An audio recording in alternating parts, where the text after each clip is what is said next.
Hai teman-teman, pernahkah kalian memperhatikan bagaimana jarum jam terus berputar dengan presisi? Ya, semuanya karena satu bentuk yang istimewa, lingkaran. Karena lingkaran punya jarak yang sama dari pusat ke semua titik di sisinya. Gerakan berputar jadi stabil dan presisi. Itulah kenapa jarum jam bisa bergerak mulus, tanpa goyangan. Di video ini, kita akan menjelajahi dunia lingkaran, mulai dari bagian-bagiannya seperti jari-jari dan busur, hingga rumus-rumus penting yang bisa kamu gunakan dalam soal-soal matematika. Siap untuk memutar otak bersama bentuk yang sempurna ini? Yuk, kita mulai.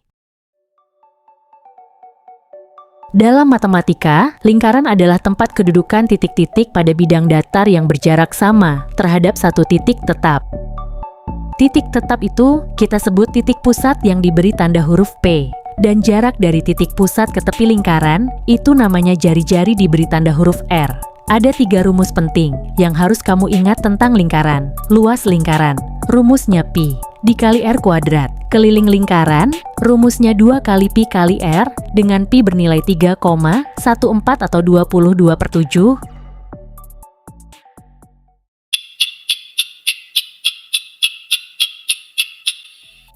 Busur lingkaran. Sekarang kita bahas bagian yang nggak kalah penting dari lingkaran, yaitu busur. Busur adalah himpunan titik-titik yang berupa kurva lengkung, baik terbuka atau tertutup, dan berimpit dengan lingkaran. Misalnya ada titik A dan B di sebuah lingkaran, maka busur AB itu adalah garis lengkung dari titik A ke titik B. Nah, busur itu ada 2 jenis. Busur minor yaitu busur yang panjangnya kurang dari setengah lingkaran. Busur mayor yaitu busur yang panjangnya lebih dari setengah lingkaran. Apabila tidak ada keterangan, maka yang dimaksud busur AB adalah busur minor AB. Panjang busur. Lalu gimana cara kita menghitung panjang busur AB? Jika diketahui terdapat lingkaran sebagai berikut. Keterangan P sama dengan titik pusat lingkaran. Alfa sama dengan besar, sudut pusat lingkaran. AB sama dengan busur lingkaran. AP sama dengan BP sama dengan R sama dengan jari-jari lingkaran. Maka untuk mencari panjang busurnya yaitu panjang busur per keliling lingkaran sama dengan besar sudut pusat per sudut keliling. Panjang busur AB per 2 kali Pi kali R sama dengan alfa per 360 derajat. Panjang busur AB sama dengan alfa per 360 derajat kali 2 kali Pi kali R. Jadi rumus panjang busur adalah sama dengan alfa per 360 derajat kali 2 kali Pi kali R. Contoh, perhatikan gambar lingkaran berikut. Jika panjang PA sama dengan 21 cm dan besar sudut APB sama dengan 120 derajat, tentukan panjang busur AB. Diketahui, PA sama dengan R sama dengan 21 cm. Sudut APB sama dengan alfa sama dengan 120 derajat. Ditanya, panjang busur AB?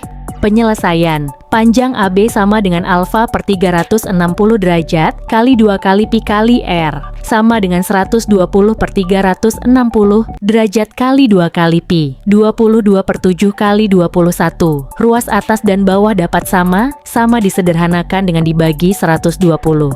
Diketahui pada 22/7. 7 adalah penyebut dan 21 sama dengan 21/1, maka 21 adalah pembilang. Sehingga dapat disederhanakan dengan sama-sama dibagi 7. Sama dengan 1/3 dikali 2 dikali 22 dikali 3. 1/3 dan 3 dapat disederhanakan juga dengan sama-sama dibagi 3. Sama dengan 2 dikali 22, sama dengan 44. Jadi, panjang busur AB adalah 44 cm.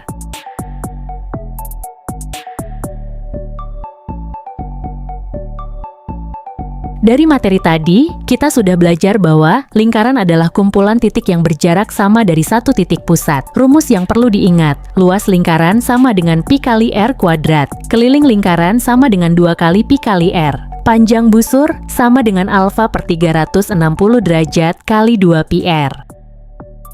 Jadi, dari 1 jam dinding sederhana, kita bisa belajar banyak tentang lingkaran dan busurnya. Mulai dari rumus keliling, luas, sampai panjang busur. Matematika itu nggak jauh, karena dia sesungguhnya ada di dinding rumahmu. Sampai jumpa di materi selanjutnya, dan terus semangat belajar.